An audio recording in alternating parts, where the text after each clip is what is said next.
Andrew, good afternoon. Thank you very much.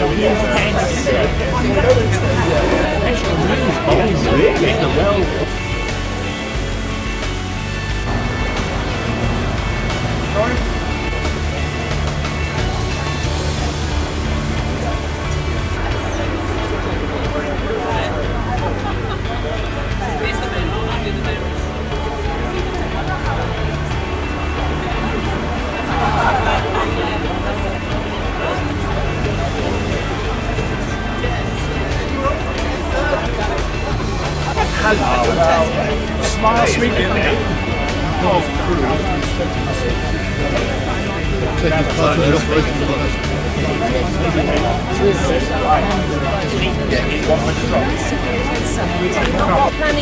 We're trying deciding what to do. Can you give me a dart, Mark?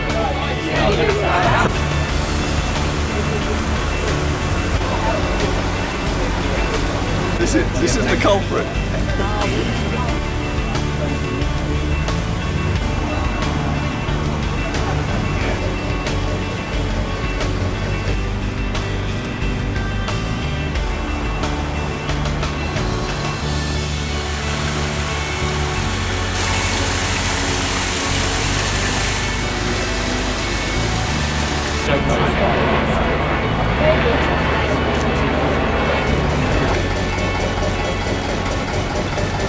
Firstly, welcome to Batchworth Lock and to Rickmansworth Waterways Trust. Blessed with the weather, Andrew gets the credit for that. I want to take 5 minutes to tell you a little bit about us. We are a heritage education charity. We're principally all volunteers. We have one employee who helps us run our education programme. That's Mark Saxon, that some of you may know. All the rest of us are volunteers. Our principal charitable output is a heritage education programme for Key Stage 1 and 2 children, which we've been running for nearly 25 years. We put nearly 1,000 school children a year through that, and we've won national awards for that programme. And it's a great credit to our volunteers who put the children through that programme. And they have a fantastic day. They have a history lesson. They get to go and explore Roger, see how traditional boat families live in the historic restored cabin, and some of you will be able to have a look inside that later.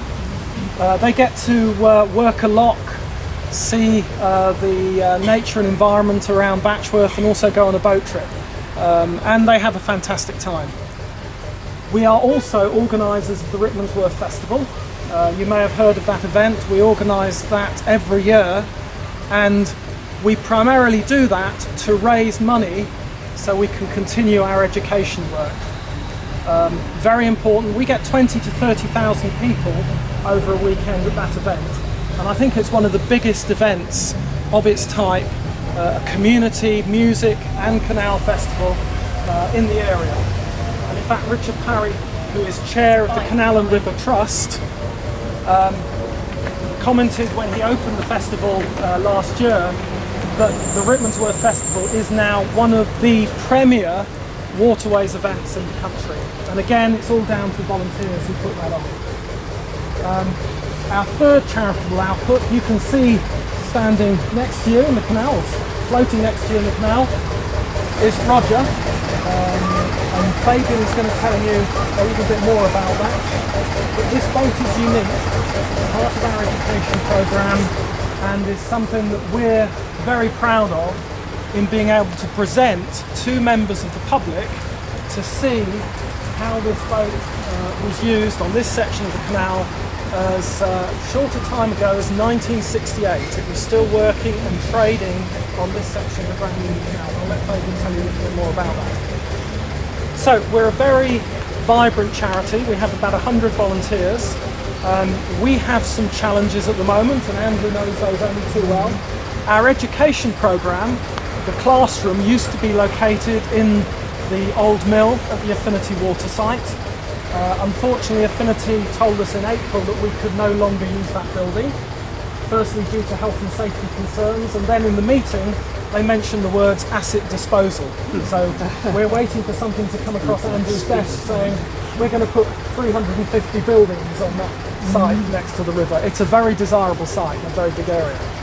So the Trust is now working on fundraising to either build a floating classroom, because we need a classroom facility.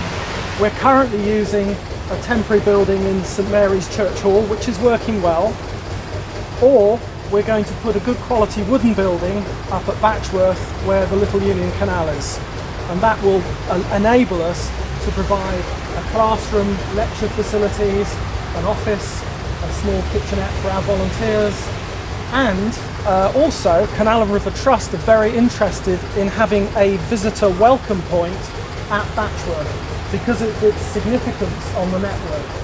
So we're working very closely with Andrew and his colleagues at Three Rivers District Council and also the Canal and River Trust to gain planning permission to do that construction, which is our preferred option. So it's a very exciting time in the Trust's history.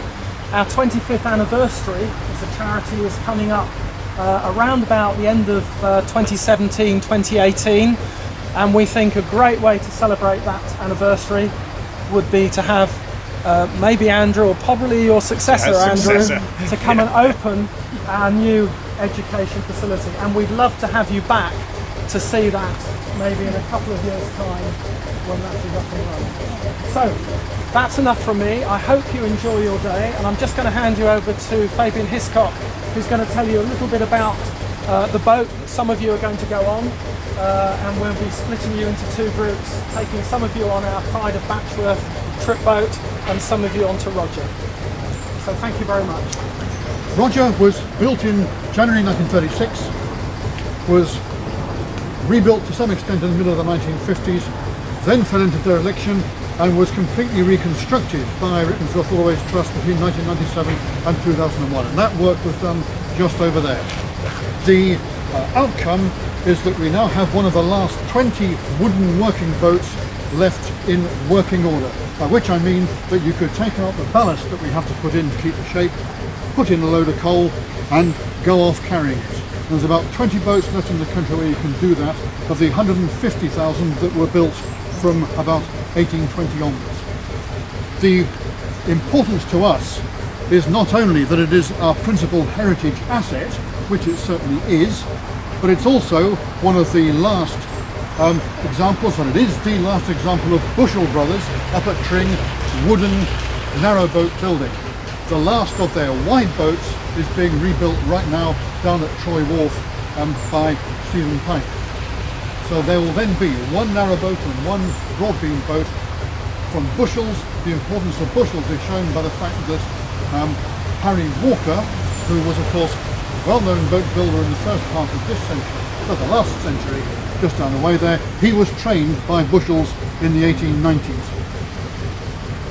The Roger now has not only a cabin returned to the sort of condition in which it would have been when the boat was working and running daily from the Midland coalfields to West London or here to the Crotchley Mill.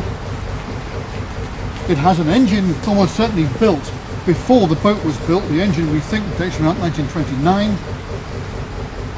The cargo hold is exactly as it was, but at the moment we have it full of ballast, as I said. The effort required to maintain this boat is shown by the fact that we have to dock it not less often than once every 2 years. We always undergo a significant amount of conservation work when the boat's on the dock. All that is much greater than you have to do in a steel boat. So when you're in the Roger, you are yourself standing in a heritage asset and taking part in the heritage of the waterways. So welcome to the Roger. I'm very happy to talk much more about it unless you're very careful. Although some of the party will go in the Pride of Batchworth for a bit of boating, I'm very happy to show anybody who wants any part of the boat that you'd like to see either now or later on. And I've got some leaflets here which just show some of the recent conservation work that we've had to do, which was funded partly by Three Rivers District Council, partly by the Arts Council and partly by the Heritage Lottery Fund, which again shows you the sort of network that we have to build to conserve boats of this sort. With the engine running, it's quite noisy in there. So if you want to have some time for people to explain how the cabin worked, how they lived, it may be better when we've got the boat back. Probably. And then we can bring, because there's only room for about 3 people in there at a time, so 24 would be a bit of a challenge. Yeah, twins aren't allowed.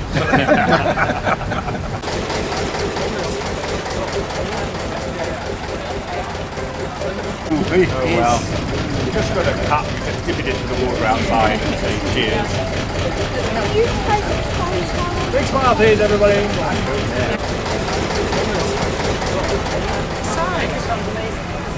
Alright. Sitting outside. On a day like this, it's lovely. Yes, and you see I've been looking at it. Absolutely lovely to see. Life is good. You're very good. We've moved to East Coast. Yes, I'm wonderful. Yes. Oh, we're doing this way. I thought they were going that way. They're going that way, we're going this way. Isn't it a small village? Absolutely, I should look forward to that. Yes. Why is it called a submarine? Bye! So we're going that way. Oh, good. How do you do? We now know.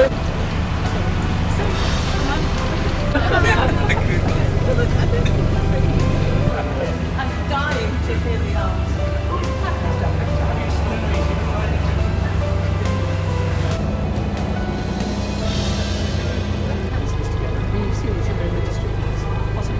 Were elected to the, yes, they were. To the district council. Carpenter's Park. But in the 1930s, they were building about 100 wooden narrowboats a year and launching them into the canal here. So this was a massive area for boat building, and Walkers were very influential in Rickmansworth. In fact, I think they purchased the land that the aquadrome was on, I think, and then they donated it to the people of Rickmansworth, which is why we have this fantastic park here. You can see a little bit further down on the left, you can still see the indent of one of the docks, because they used to launch them side on into the canal, but they also had a dock where they could take them in on the left hand side here. And there was also a gap in the towpath here and a little lift bridge, and they could actually take the boats into Batchworth Lake and actually test the boats in the lake after they'd finished building them.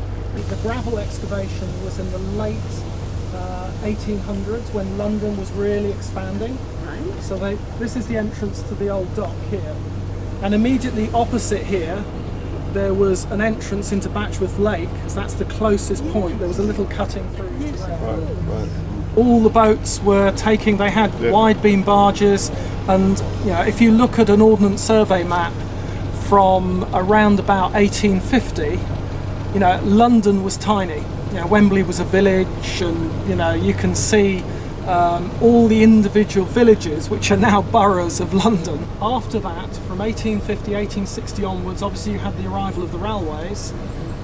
The canals were still very important because they were the bulk carriers of building material into London, and that's when you had the dramatic expansion of London in the late 1800s. So Rickmansworth actually played quite an important part, not just in building boats, because we were a major boat building area, but also in terms of providing building materials for London. Right, I've got to go and do some work in a minute and help open a lock, so enjoy going through a lock.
We'll see you on the way back.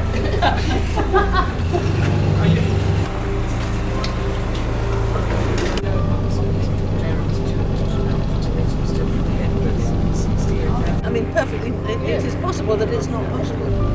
Actually, it's a perfect day. But it's very remote house.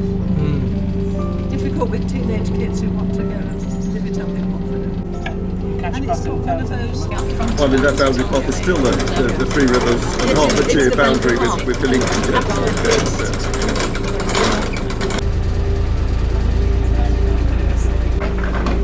Oh yeah. What, the changing of the gates? Yeah.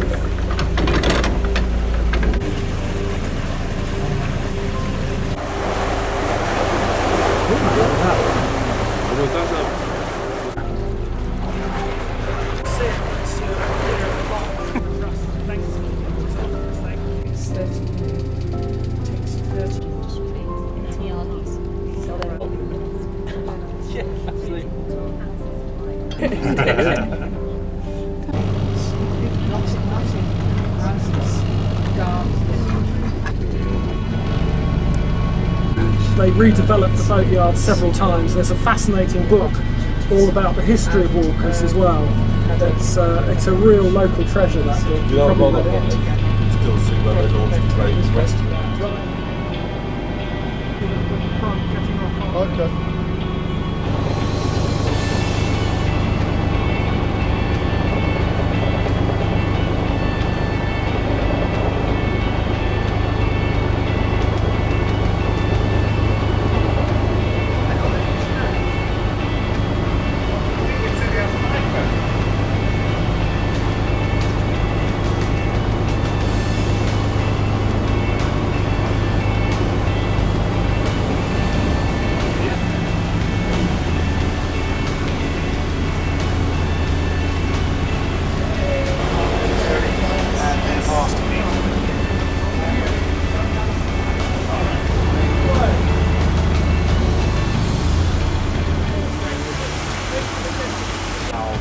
There's a nice one. Yes.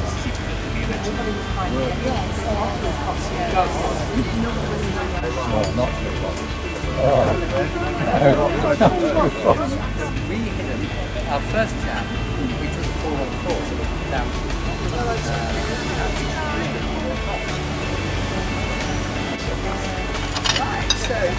Cool. Go and join. Hello. Get stuck in the traffic jam.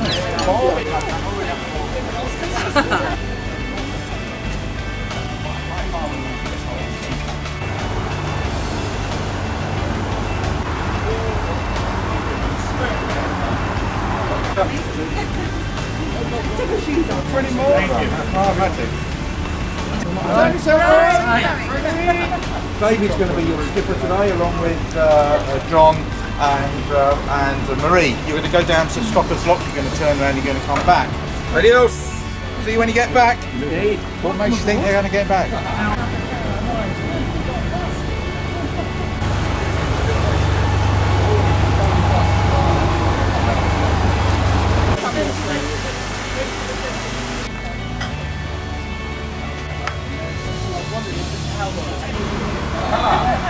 Don't worry, you can send them line and line. Very much. Oh, perfect. You're a volunteer now.